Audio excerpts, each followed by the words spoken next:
Kannada life ಚಾನಲ್ಗೆ ಸ್ವಾಗತ. ಕಾಲಚಕ್ರ ಉರುಳುತ್ತಿದ್ದಂತೆ ಮತ್ತೊಂದು ಹೊಸ ವರ್ಷ ನಮ್ಮೆದುರು ಬಂದಿದೆ. ಅದೇ ಪರಭವ ನಾಮ ಸಂವತ್ಸರ 2026-27ರ ಈ ಯುಗಾದಿ ಯಾರಿಗೆ ಸಿಹಿ ಯಾರಿಗೆ ಕಹಿ ಅನ್ನೋ ಕುತೂಹಲ ನಮ್ಮೆಲ್ಲರಲ್ಲೂ ಇದ್ದೇ ಇರುತ್ತೆ. ಇವತ್ತು ನಾವು ವಿಶೇಷವಾಗಿ ಮಿಥುನ ರಾಶಿಯವರ ಭವಿಷ್ಯವನ್ನು ತುಂಬಾ ಸರಳವಾಗಿ ಹಾಗೇನೆ ದಿನನಿತ್ಯದ ಬದುಕಿಗೆ ಅನ್ವಯ ಆಗುವಂತೆ ನಾನಿವತ್ತು ವಿಶ್ಲೇಷಣೆ ಮಾಡ್ತಾ ಇದ್ದೀನಿ. ಇದು ಕೇವಲ ಸಮಸ್ಯೆಗಳಷ್ಟೇ ಅಲ್ಲ, ಅದಕ್ಕಿರೋ ಸ್ಮಾರ್ಟ್ ಪರಿಹಾರಗಳನ್ನು ಕೂಡ ನಾವು ಹೇಳ್ತಾ ಇದ್ದೀವಿ. ಬನ್ನಿ, ವಿಡಿಯೋವನ್ನು ಸ್ಕಿಪ್ ಮಾಡದೆ ಕೊನೆವರೆಗೂ ದಯವಿಟ್ಟು ನೋಡಿ. ಜ್ಯೋತಿಷ್ಯ ಶಾಸ್ತ್ರದ ಪ್ರಕಾರ ಯಾವುದೇ ರಾಶಿಯದ ವರ್ಷದ ಫಲಿತಾಂಶ ನಿರ್ಧಾರ ಆಗೋದು ಆ ವರ್ಷದ ಆದಾಯ, ಖರ್ಚು ಮತ್ತು ರಾಜ್ಯಪೂಜಾ ಅವಮಾನಗಳ ಆಧಾರದ ಮೇಲೆ. ಹಾಗಾದರೆ ಮಿಥುನ ರಾಶಿಯವರ ಲೆಕ್ಕಾಚಾರ ಈ ವರ್ಷ ಹೇಗಿದೆ ಅಂತ ನೋಡೋಣ ಬನ್ನಿ.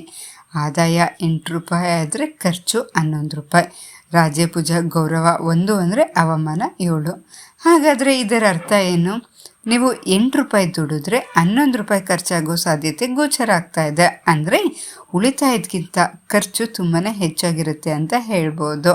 ಜೊತೆಗೆ ಸಮಾಜದಲ್ಲಿ ನಿಮಗೆ ಸಿಗೋ ಗೌರವ ಇದೆಯಲ್ಲ, ಅದು 1% ಆಗಿದ್ದರೆ ಮಾಡದ ತಪ್ಪಿಗೆ ಬರೋ ಅಪವಾದಗಳಿದೆಯಲ್ಲ, ಅದು 7% ಇರುತ್ತೆ. ಹಾಗಾಗಿ ಈ ವರ್ಷ ಪ್ರತಿಯೊಂದು ಹೆಜ್ಜೆಯನ್ನು ನೀವು ಯೋಚನೆ ಮಾಡಿ ಇಡಬೇಕಾದ ಅನಿವಾರ್ಯತೆ ಇದೆ ಅಂತಲೇ ಹೇಳ್ಬೋದು. ಮಿಥುನ ರಾಶಿಯಲ್ಲಿ ಮೃಗಶಿರ ನಕ್ಷತ್ರ, ಆರಿದ್ರ ನಕ್ಷತ್ರ, ಪುನರ್ವಸು ನಕ್ಷತ್ರಗಳು ಬರುತ್ತೆ. ಹಾಗಾದರೆ ಈ ನಕ್ಷತ್ರಗಳು ಫಲಿತಾಂಶ ಹೇಗಿದೆ ಈ ವರ್ಷ ಅಂತ ನೋಡೋಣ ಬನ್ನಿ ಒಂದೊಂದಾಗಿ. ಮೊದಲನೇದಾಗಿ ಮೃಗಶಿರ ನಕ್ಷತ್ರ. ಆಸ್ತಿ ಅಥವಾ ಭೂಮಿ ವಿಚಾರದಲ್ಲಿ ಅಣ್ಣ ತಮ್ಮಂದಿರೊಂದಿಗೆ ಸಣ್ಣ ಪುಟ್ಟ ಭಿನ್ನಾಭಿಪ್ರಾಯಗಳು ಬರ್ಬೋದು. ನೀವು ಕೋಪವನ್ನು ನಿಯಂತ್ರಿಸ್ಕೊಳ್ಳೋದು ತುಂಬಾ ಒಳ್ಳೆಯದು. ಹಾಗೆಯೇ ನೀವು ಗಾಡಿ ಓಡಿಸ್ಬೇಕಾದ್ರೆ ಹುಷಾರಾಗಿರಿ. ಇನ್ನು ಆರಿದ್ರ ನಕ್ಷತ್ರದವ್ರಿಗೆ ಮಾನಸಿಕ ಗೊಂದಲಗಳು ಎದುರಾಗ್ಬೋದು. ಹಣಕಾಸಿನ ವಿಚಾರದಲ್ಲಿ ಬೇರೆಯವರ ಮೇಲೆ ನೀವು ಕುರುಡು ನಂಬಿಕೆಯನ್ನು ಇಡಕ್ಕೆ ಹೋಗಬೇಡಿ. ಆದರೆ IT ಅಥವಾ ಬಹುರಾಷ್ಟ್ರೀಯ ಕಂಪ್ನಿಯಲ್ಲಿರೋರಿಗೆ ವಿದೇಶಿ ಮೂಲಗಳಿಂದ ಉತ್ತಮ ಲಾಭ ಸಿಗುತ್ತೆ ಅಂತಲೇ ಹೇಳ್ಬೋದು. ಇನ್ನು ಪುನರ್ವಸ ನಕ್ಷತ್ರದಲ್ಲಿರೋರಿಗೆ ಗುರುಬಲದ ಪ್ರಭಾವದಿಂದ ನಿಮಗೆ ಈ ವರ್ಷ ಅತ್ಯುತ್ತಮ ಫಲಿತಾಂಶ ಸಿಗುತ್ತೆ ಅಂತಲೇ ಹೇಳ್ಬೋದು. ನೀವು ಎದುರಿಸಿರೋ ಕಷ್ಟಗಳಿಂದ ಪಾರಾಗಲು ನಿಮಗೆ ದೈವ ಬಲ ರಕ್ಷಾ ಕವಚದಂತೆ ನಿಲ್ಲುತ್ತೆ. ಈ ವರ್ಷದ ಗ್ರಹಗತಿಗಳು ರಾಜಕೀಯ ಮತ್ತು ಮಾಧ್ಯಮ ಕ್ಷೇತ್ರದಲ್ಲಿರೋರಿಗೆ ಕೆಲ ಪ್ರಮುಖ ಎಚ್ಚರಿಕೆಗಳನ್ನ ನೀಡ್ತಾ ಇದೆ. ಅದೇನು ಅಂತ ನೋಡೋಣ ಬನ್ನಿ. ರಾಜಕಾರಣಿಗಳಿಗೆ ಇದೊಂದು ಅಗ್ನಿ ಪರೀಕ್ಷೆಯ ವರ್ಷ ಅಂತಲೇ ಹೇಳ್ಬೋದು. ಗೌರವ 1% ಇದ್ದರೆ ಅವಮಾನ 7% ಇರೋದ್ರಿಂದ ಟಿಕೆಟ್ ಅಥವಾ ಸ್ಥಾನಮಾನ ಕೈತಪ್ಪೋ ಭೀತಿ ಕಾಡ್ಬೋದು. ನಿಮ್ಮ ಹಳೆಯ ಹೇಳಿಕೆಗಳು ಅಥವಾ ನಿರ್ಧಾರಗಳು ಈಗ ವಿವಾದ ಸೃಷ್ಟಿಸ್ಬೋದು. ವಿರೋಧಿಗಳಿಗಿಂತ ಸ್ವಂತ ಪಕ್ಷದವರ ಬಗ್ಗೆ ನೀವು ತುಂಬಾ ಹುಷಾರಾಗಿರಿ. ನಿಮ್ಮ ಅಹಂಕಾರವನ್ನು ಬದಿಗಿಟ್ಬಿಟ್ಟು ನೀವು ಕಾರ್ಯಕರ್ತರ ಜೊತೆ ನೀವು ಬೆರೆತರೆ ಮಾತ್ರ ನಿಮ್ಮ ಯಶಸ್ಸು ಅಂತ ಹೇಳ್ಬೋದು. ಯೂಟ್ಯೂಬರ್ಗಳು, ಪತ್ರಕರ್ತರು ಮತ್ತು ಕಲಾವಿದರಿಗೆ ಅವಕಾಶಗಳು ಒಲಿದು ಬರುತ್ತೆ. ಆದರೆ ಸಂಭಾವನೆ ವಿಚಾರದಲ್ಲಿ ಅಥವಾ ಹೊಸ ಪ್ರಾಜೆಕ್ಟ್ಗಳಿಗೆ ನೀವು ಸಹಿ ಹಾಕಬೇಕಾದ್ರೆ ನೀವು ಅಗ್ರಿಮೆಂಟ್ಗಳನ್ನ ಸೂಕ್ಷ್ಮವಾಗಿ ಓದ್ಬಿಟ್ಟು ಆಮೇಲೆ ಅಗ್ರಿಮೆಂಟ್ಗೆ ನೀವು ಸಹಿ ಹಾಕೋದು ತುಂಬಾ ಒಳ್ಳೆಯಿತು. ಇನ್ನು ಸುದ್ದಿ ಪ್ರಸಾರ ಮಾಡಬೇಕಾದ್ರೆ ಆ ಥರ ಬೇಡ. ಯಾಕೆಂದರೆ ಇಲ್ದಿದ್ರೆ ಮಾನಹಾನಿ ಮೊಕದ್ದಮೆ ಎದುರಿಸಬೇಕಾಗತ್ತೆ. ಇದರಿಂದ ಹುಷಾರಾಗಿರಿ. ವದಂತಿಗಳಿಂದ ಅಂತರವನ್ನು ಕಾಯ್ದುಕೊಳ್ಳಿ. ಇನ್ನು ಹಣದ ಹರಿವಿಗೆ ತೊಂದರೆ ಇರೋದಿಲ್ಲ. ಆದರೆ ಅನಿರೀಕ್ಷಿತ ಖರ್ಚುಗಳು ಅಂದರೆ ಮನೆ, ವಾಹನ ರಿಪೇರಿ ಆಗ್ಬೋದು ಅಥವಾ ವೈದ್ಯಕೀಯ ಖರ್ಚುಗಳು ನಿಮ್ಮ ಬಜೆಟನ್ನು ಏರುಪೇರು ಮಾಡ್ಬೋದು. ಇನ್ನು ಸ್ಟಾಕ್ ಮಾರ್ಕೆಟಲ್ಲಿ ಶಾರ್ಟ್ಕಟ್ ಮೂಲಕ ನೀವು ಹಣ ಮಾಡೋಕ್ಕೆ ಹೋಗಬೇಡಿ. ಯಾರಿಗಾದರೂ ಸಾಲ ಕೊಟ್ಟರೆ ಅದು ವಾಪಸ್ ಬರೋ ಗ್ಯಾರಂಟಿ ತುಂಬಾ ಕಡಿಮೆ ಇರೋದ್ರಿಂದ ತುಂಬಾ ಹುಷಾರಾಗಿರಿ. ಇನ್ನು ಈ ವರ್ಷ ಮಿಥುನ ರಾಶಿಯವರಿಗೆ ಕೌಟುಂಬಿಕ ವಿಚಾರ ಹೇಗಿರುತ್ತೆ ಅಂತ ನಾವು ನೋಡೋದಾದರೆ ಮನೆಯಲ್ಲಿ ಸಣ್ಣ ಪುಟ್ಟ ವಿಚಾರಗಳಿಗೂ ಮನಸ್ತಾಪ ಬರಬಹುದು. ಒರಟು ಮಾತುಗಳು ಬೇಡ. ಅವಿವಾಹಿತರಿಗೆ ವರ್ಷದ ದ್ವಿತೀಯಾರ್ಧದಲ್ಲಿ ಕಂಕಣ ಭಾಗ್ಯ ಕೂಡಿ ಬರುತ್ತೆ ಅಂತಲೇ ಹೇಳ್ಬೋದು.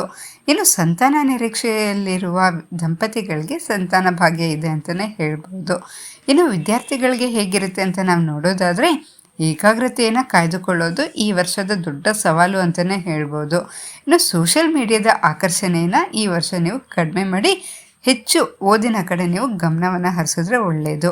ಇನ್ನು ಉನ್ನತ ವ್ಯಾಸಂಗ ಮಾಡೋರಿಗೆ, ವಿಶೇಷವಾಗಿ ಮೆಡಿಕಲ್, ಟೆಕ್ನಿಕಲ್ ವಿದ್ಯಾರ್ಥಿಗಳಿಗೆ ಶುಭ ಲಾಭ ಗೋಚರ ಆಗ್ತಾ ಇದೆ. ಇನ್ನು ಈ ವರ್ಷ ಆರೋಗ್ಯ ವಿಚಾರ ನಾವು ನೋಡೋದಾದರೆ ಶನಿಯ ಪ್ರಭಾವದಿಂದ ಗ್ಯಾಸ್ಟ್ರಿಕ್ ಅಥವಾ ಕೀಲು ನೋವು ಕಾಣಿಸ್ಕೊಬೋದು. ಸಣ್ಣ ಆರೋಗ್ಯ ಸಮಸ್ಯೆನ ನೀವು ನಿರ್ಲಕ್ಷ್ಯ ಮಾಡದೆ ತಕ್ಷಣ ವೈದ್ಯರನ್ನು ಕಾಣಿ. ರಾತ್ರಿ ಟೈಮಲ್ಲಿ ನೀವು ಗಾಡಿ ಓಡಿಸೋದನ್ನು ಆದಷ್ಟು ಕಡಿಮೆ ಮಾಡಿದ್ರೆ ಒಳ್ಳೆಯದು. ಮಿಥುನ ರಾಶಿಯವರಿಗೆ ಅದೃಷ್ಟದ ಸಂಖ್ಯೆ ಬಂದು 5 ಮತ್ತು 6. ಅದೃಷ್ಟದ ದಿನ ಬುಧವಾರ, ಶುಕ್ರವಾರ. ಅದೃಷ್ಟದ ಬಣ್ಣ ಹಸಿರು ಬಣ್ಣ, ತಿಳಿ ನೀಲಿ ಬಣ್ಣ. ಸಮಸ್ಯೆಗಳ ಜೊತೆ ನಮಗೆ ದೇವರು ಪರಿಹಾರಗಳನ್ನು ಸಹ ನೀಡಿರ್ತಾನೆ. ಈ ವರ್ಷದ ದೋಷಗಳನ್ನ ನಿವಾರಿಸಿಕೊಳ್ಳಲು ನಾವು ಮಾಡಬೇಕಾದ ಸರಳ ಉಪಾಯಗಳ ಬಗ್ಗೆ ನಾವು ತಿಳಿಯೋಣ ಬನ್ನಿ. ನೀವು ಪ್ರತಿದಿನ ಅಥವಾ ಬುಧವಾರ ದಿನ ನೀವು ವಿಷ್ಣು ಸಹಸ್ರನಾಮ ಪಾರಾಯಣ ಮಾಡೋದು ತುಂಬಾ ಒಳ್ಳೆಯದು. ಇದರಿಂದ ನಿಮಗೆ ಮನಸ್ಸಿಗೆ ನೆಮ್ಮದಿ ಸಹ ಸಿಗುತ್ತೆ. ಹಾಗೆಯೇ ಬುಧವಾರದ ದಿನ ನೀವು ಹಸುಗಳಿಗೆ ಹಸಿರು ಹುಲ್ಲನ್ನು ನೀಡೋದ್ರಿಂದ ಶುಭ ಫಲಗಳು ಹೆಚ್ಚಾಗುತ್ತೆ. ಮಾತಿನ ಮೇಲೆ ಹಿಡ್ತಾ ಇರಲಿ, ಮೌನವೇ ಬಂಗಾರ. 2026-27 ಪರಾಭವ ಸಂವತ್ಸರ ಮಿಥುನ ರಾಶಿಯವರಿಗೆ ಸ್ವಲ್ಪ ಕಹಿ ಸ್ವಲ್ಪ ಸಿಹಿ ಅಂತಲೇ ಹೇಳ್ಬೋದು. ಆದಾಯಕ್ಕಿಂತ ಖರ್ಚು ಹೆಚ್ಚು ಮತ್ತು ಅವಮಾನದ ಭಯ ಇರೋದ್ರಿಂದ ನೀವು ಪ್ರತಿ ಹಂತದಲ್ಲೂ ತುಂಬ ಹುಷಾರಾಗಿರೋದು ತುಂಬಾ ಅಗತ್ಯ ಆಗುತ್ತೆ. ಆದರೆ ಧೈರ್ಯಗೆಡಬೇಡಿ. ಸರಿಯಾದ ಪ್ಲ್ಯಾನಿಂಗ್ ಮತ್ತು ದೇವರ ಅನುಗ್ರಹ ಇದ್ದರೆ ನೀವು ಯಾವುದೇ ಕಷ್ಟನಾದರೂ ಈಸಿಯಾಗಿ ಗೆಲ್ಬೋದು. ಈ ವಿಶ್ಲೇಷಣೆ ನಿಮಗೆ ಯೂಸ್ಫುಲ್ ಅಂತ ಅನಿಸಿದರೆ ದಯವಿಟ್ಟು ವಿಡಿಯೋನ ಲೈಕ್ ಮಾಡಿ. ಹಾಗೆ ನಿಮ್ಮ ಮಿಥುನ ರಾಶಿ ಫ್ರೆಂಡ್ಸ್ ಆ್ಯಂಡ್ ರಿಲೇಟಿವ್ಸ್ ಎಲ್ಲರಿಗೂ ಶೇರ್ ಮಾಡೋದನ್ನು ಮಾತ್ರ ಮರಿಬೇಡಿ. ನಮ್ಮ ಕನ್ನಡ ಲೈಫ್ ಚಾನಲನ್ನು ಇನ್ನೂ ಸಬ್ಸ್ಕ್ರೈಬ್ ಮಾಡಲು ಮರ್ತಿದ್ರೆ ದಯವಿಟ್ಟು ಈಗಲೇ ನೀವು ಸಬ್ಸ್ಕ್ರೈಬ್ ಮಾಡಿಕೊಳ್ಳಿ. ಮುಂಬರೋ ವಿಡಿಯೋನಲ್ಲಿ ಯಾವ ರಾಶಿಯ ಭವಿಷ್ಯದ ಬಗ್ಗೆ ನೀವು ತಿಳ್ಕೊಬೇಕು ಅಂತ ಇಷ್ಟಪಡ್ತಾ ಇದ್ದೀರಿ ಅಂತ ನನಗೆ ಕಮೆಂಟಲ್ಲಿ ತಿಳಿಸಿ.